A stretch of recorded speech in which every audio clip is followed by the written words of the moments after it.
Hello and welcome. My name is Alan, and today we are talking more Bushido. We shall be finishing up book, I believe, 8. Yeah. So let's hop into this. The first section we're going to talk about today is about the promotion of Ichiemon Kuno. About the promotion of Ichiemon Kuno. Since Ichiemon was exceptionally useful, Lord Katsuhige had been thinking of advancing him. But it so happened that Ichiemon and Shigesato, Katsuhige's brother-in-law, were on bad terms with each other. So, in deference to his brother-in-law, Shigesato, Lord Katsuhige put off his advancement. In the meantime, it is decided that Katsuhige should or would visit Ichiemon's house. On hearing the problem, Shigesato said to Katsuhige, Ichiemon is a very useful samurai. On this occasion, it is natural that he should be promoted. Katsuhige was very glad to hear this, sent for Ichiemon at once, and promptly promoted him, saying, I am relieved that Shigesato changed his mind about you. Now go and express your gratitude to him. Ichiemon lightheartedly called on Shigesato.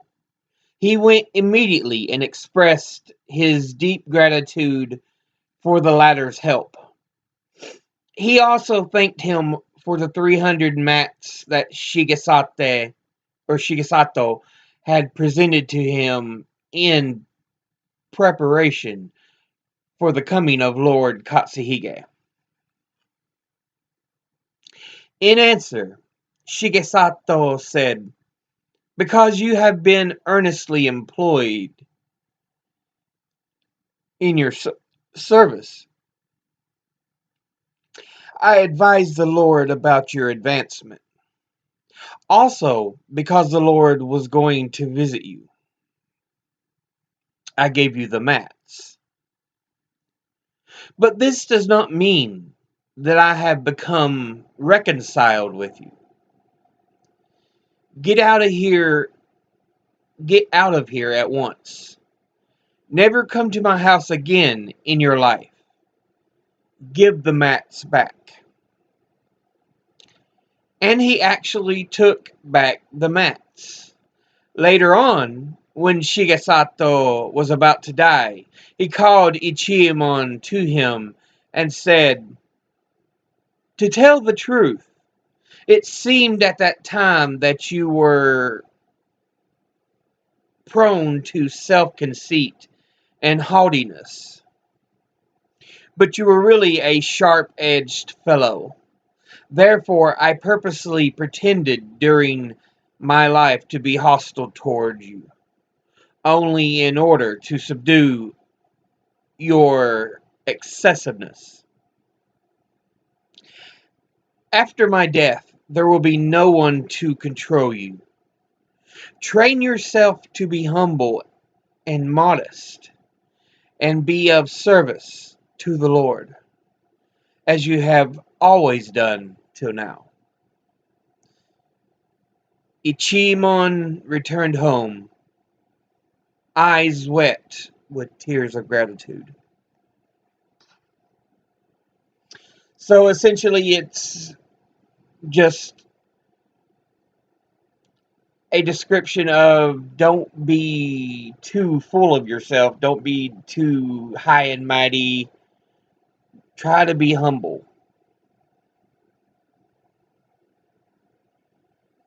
Even though you may be good at what you do, that does not mean you don't have to be humble.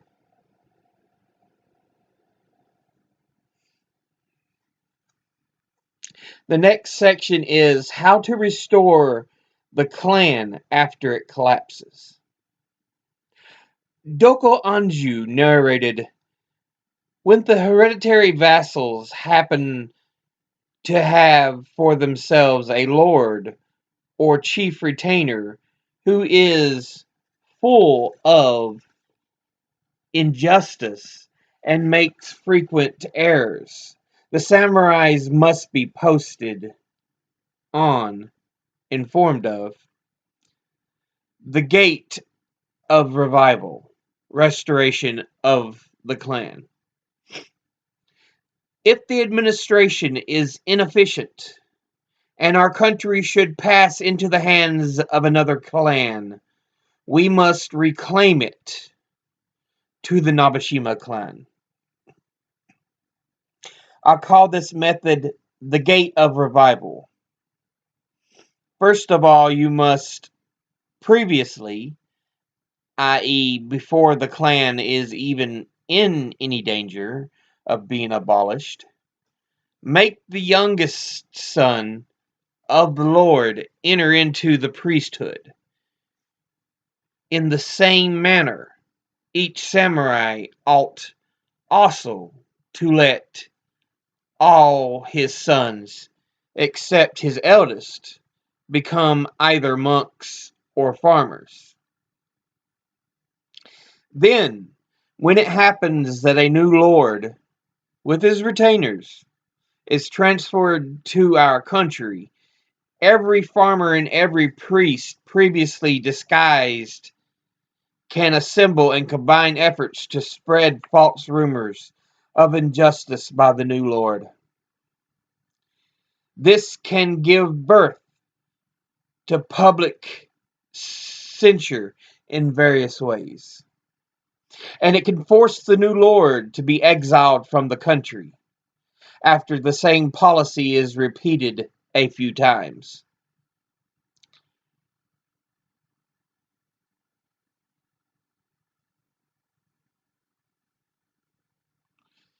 Priests and farmers, in disguise, can sue the shogunate government and appeal in the following way.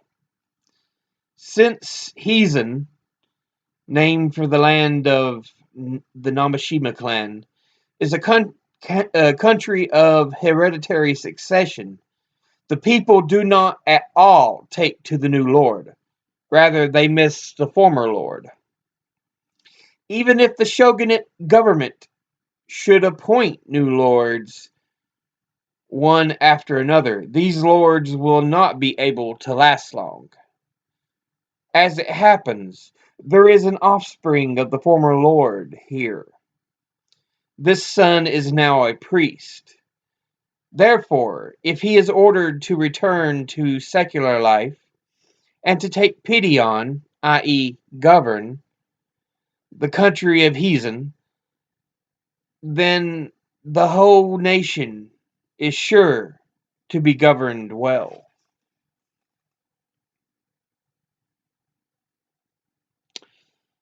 Then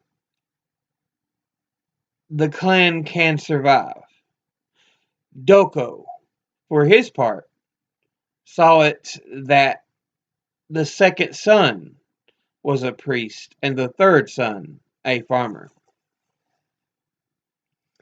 So, as much as the Lord may rule a land, if they are unjust and unfair, the people can rise up and push them out. It's very similar to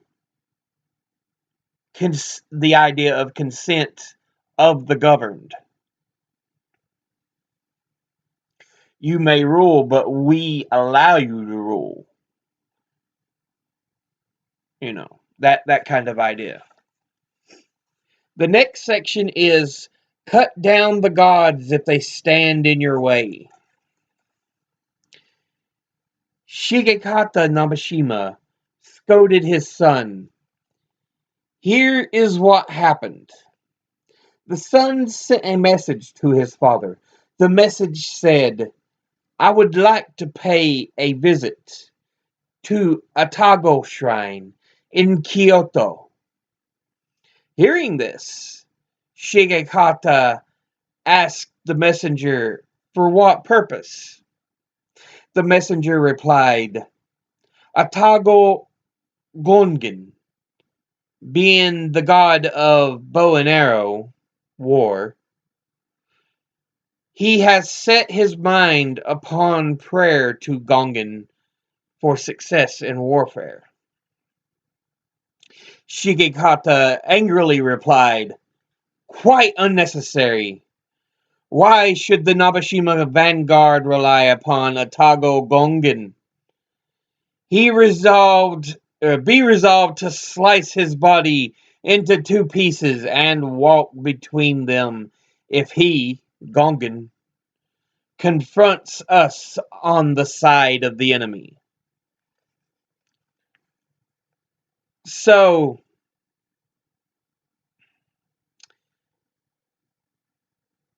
he's basically talking about here the Lord of the clan, the feudal lord, having anger with his son for trying to pray to this god of war.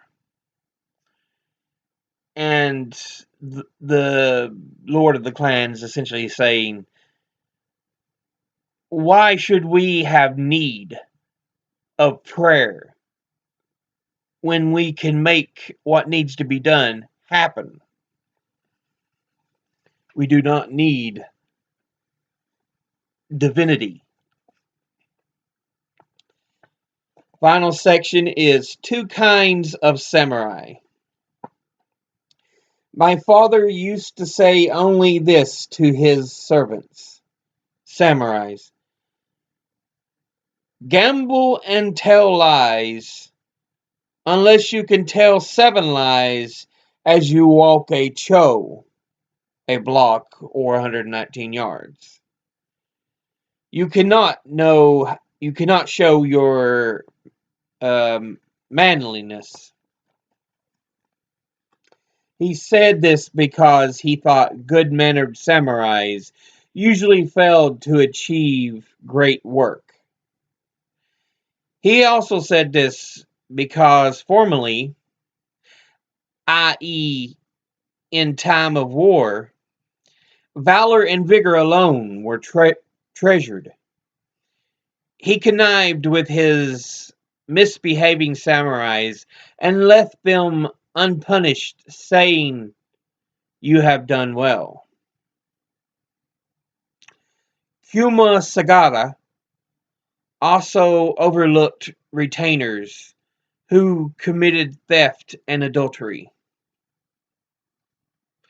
Gradually, he made samurais out of them.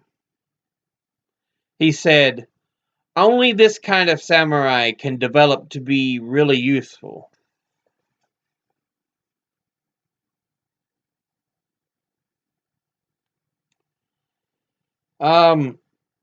So he's telling them, gamble and tell lies. Unless you could tell 7 lies as you walk a block or 119 yards. And if you do that, you cannot show your manliness. So essentially, he's saying the person who said that, his father, is basically saying, I don't mind if you gamble, if you lie, some things that can be considered sins by others, I don't mind as much. That's not what makes you truly great, but don't constantly lie. But, and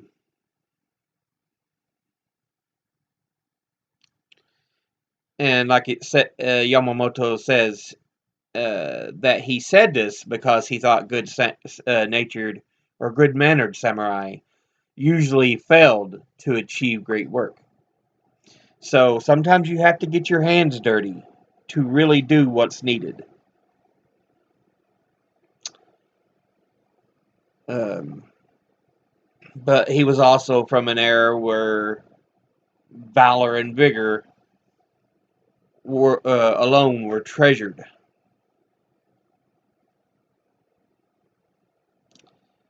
And